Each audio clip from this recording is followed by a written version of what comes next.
নমস্কার বন্ধুরা, আপনারা রয়েছেন অ্যাস্ট্রো মোটিভেটেড চ্যানেলে। আজকে আমাদের আলোচনার বিষয়বস্তু হলো যে লগ্নের চতুর্থভাবে অর্থাৎ চতুর্থ ঘরে কোন গ্রহ থাকলে জাতক বা জাতিকার জীবনে তার কী প্রভাব পড়ে, সে নিয়েই আজকে আমাদের আলোচনা। তো ভিডিওটি শুরু করার আগে আপনাদের কাছে একটাই অনুরোধ, যেটা প্রত্যেক দিন বলে থাকি, যে আমার এই চ্যানেলের ভিডিওগুলি যদি আপনাদের ভালো লেগে থাকে তাহলে আপনারা চ্যানেলটিকে সাবস্ক্রাইব করবেন। যারা এখন পর্যন্ত চ্যানেলটি সাবস্ক্রাইব করেননি তারা প্লিজ চ্যানেলটিকে সাবস্ক্রাইব করে দেবেন এবং পাশে থাকা বেল বাটনটি দাবিয়ে দেবেন। এবং চ্যানেলে ভিডিওগুলি যদি ভালো লেগে থাকে তাহলে ভিডিওতে একটি লাইক এবং কমেন্ট করে জানাবেন যে ভিডিওটি কেমন লেগেছে, কারণ আপনাদের একটি লাইক এবং কমেন্ট আমাদেরকে ভিডিও বানাতে সাহায্য করে, মানে উৎসাহিত করে আমাদেরকে ভিডিও বানাতে। তো চলুন কথা না বাড়িয়ে শুরু করা যাক যে লগ্নের চতুর্থভাবে কোন গ্রহ থাকলে আমাদের জীবনে কী প্রভাব পড়ে। লগ্নের চতুর্থভাবে বিভিন্ন গ্রহের উপস্থিতি আমাদের জীবনে বিভিন্ন রকম প্রভাব ফেলতে পারে, কারণ চতুর্থ যে ঘরটি, সে ঘরটি সাধারণত সুখ, গৃহ, মাতা, মানসিকতা, শান্তি এবং স্থাবর অস্থাবর সম্পত্তির কারকতাকে নির্দেশ করে এই ঘরটি। চতুর্থভাবে উপস্থিত গ্রহগুলির প্রভাবে ব্যক্তির জীবনের যে প্রভাবটা পড়ে সেটি হচ্ছে এই গুলির উপরে পড়ে, যেমন সুখ, গৃহ, মাতা, মানসিকতা, শান্তি, এইসব স্থাবর অস্থাবর সম্পত্তি, এইসবের উপর তার প্রভাব পড়ে। তো চতুর্থ ভাবটা ব্যক্তির মানসিকতা, পারিবারিক জীবন, আরাম আয়েসের দিকগুলিও বোঝায় এই চতুর্থ ভাব থেকে। তো এই চতুর্থভাবে যদি চন্দ্র থাকে তাহলে কি হয়? চতুর্থভাবে চন্দ্রের উপস্থিতি ব্যক্তিকে আবেগপ্রবণ, সংবেদনশীল ও আরাম আয়েসের আগ্রহী করে তোলে, কারণ চন্দ্র মনের কারক গ্রহ, তাই চন্দ্র এইগুলি করে থাকে।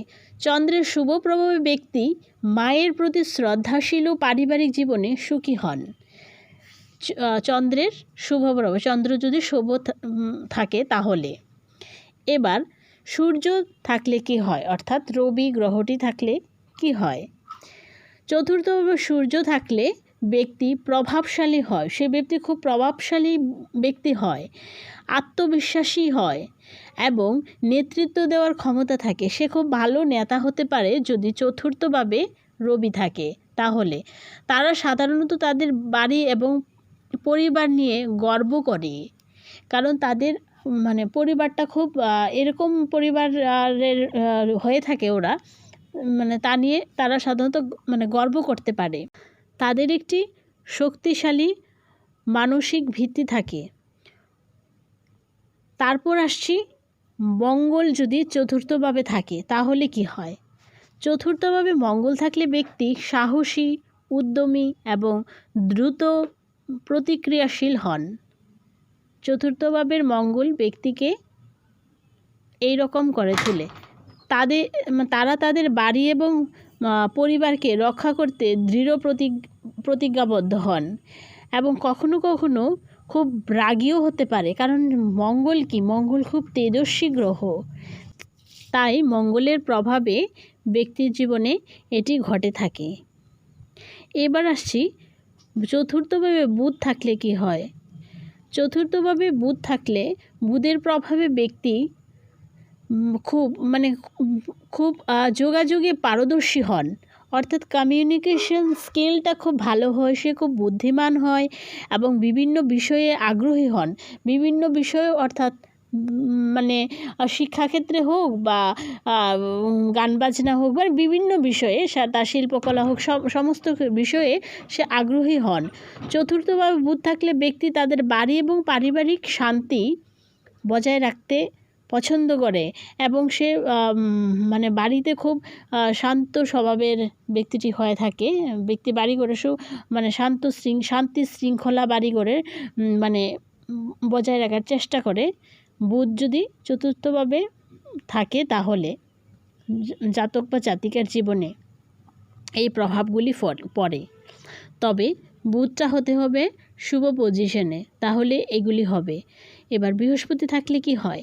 বৃহস্পতি থাকলে চতুর্থভাবে ব্যক্তিকে খুব জ্ঞানী, প্রজ্ঞা এবং সমৃদ্ধি এনে দেয়। ব্যক্তি খুব জ্ঞানী হয়। এটি একটি শুভ যোগ। বৃহস্পতি যে চতুর্থভাবে, এটা খুব ভালো একটা যোগ।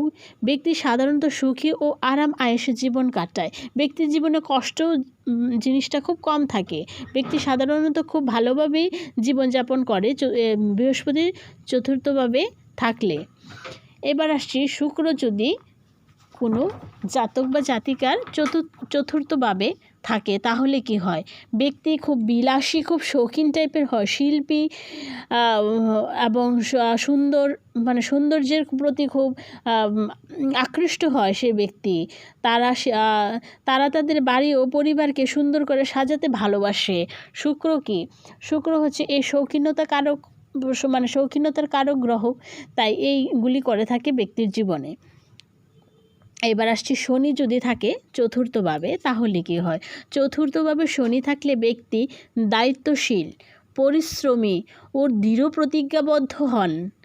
তারা তাদের বাড়ি এবং পরিবারকে একটি মজবুত ভিত্তি দিতে চেষ্টা করেন, সবসময় চেষ্টা করেন এবং সে সফলও হয়। কারণ শনি তো অ্যাকচুয়ালি ন্যায়ের দেবতা, তাই তারপর শনি চতুর্থভাবে থাকার ফলে কি হয়? ব্যক্তি একটু স্লো মোশনে চলতে পারে, কিন্তু তারপরও সে এইগুলি ভালো। শনি যদি ভালো একটা পজিশনে থাকে তাহলে তো খুব ভালো।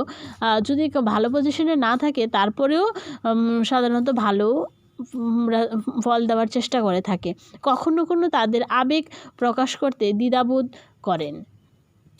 কখনো এরকম হয়, তারা তাদের নিজের মনে কী চলছে সেটা বলতে পারে না। চতুর্থভাবে শনি সেটা করায়। এবার হচ্ছে, রাহু যদি চতুর্থভাবে থাকে তাহলে কি হয়? চতুর্থভাবে রাহুর উপস্থিতি ব্যক্তিকে অস্থির, বিভ্রান্ত এবং রহস্যময় করে তোলে। রাহু কি করে? রাহু হঠাৎ কিছু দিয়ে দেয়, হঠাৎ ব্যক্তির ধন সম্পত্তি এইসব হঠাৎ হতে পারে। এই ব্যক্তিদের পারিবারিক জীবনে কিছু সমস্যা দেখা দিতে পারে চতুর্থভাবে রাহুর ফলে। চতুর্থভাবে যদি রাহু থাকে তাহলে এটা হয়। এবার কেতু থাকলে কি হয়? চতুর্থভাবে কেতুর উপস্থিতি ব্যক্তিকে আধ্যাত্মিক, উদাসীন এবং শান্তিপ্রিয় করে তোলে। চতুর্থভাবে যদি কেতু থাকে, পারিবারিক জীবনে কিছুটা বিচ্ছিন্নতা দেখা দিতে পারে। পারিবারিক জীবনে অতটা ভালো সে থাকে না। চতুর্থভাবে যদি কেতু থাকে, অশান্তি, ঝামেলা এইসব তার প্রায় লেগেই থাকে। কেতুর প্রভাবে এইগুলি হয়ে থাকে। চতুর্থভাবে কেতু সাধারণত ভালো ফল দেওয়ার চেষ্টা করে না। তো এই ছিল আজকে আমাদের আলোচনা। ভিডিওটি যদি ভালো লেগে থাকে তাহলে একটি লাইক দিয়ে যাবেন এবং কমেন্টের মাধ্যমে জানাবেন ভিডিওটি কেমন লেগেছে। আবার দেখা হবে অন্য কোনো ভিডিওতে, অন্য কোনো বিষয় নিয়ে আপনাদের সাথে আবার চলে আসব। ততদিন ভালো থাকবেন, সুস্থ থাকবেন এবং পাশে থাকবেন। নমস্কার।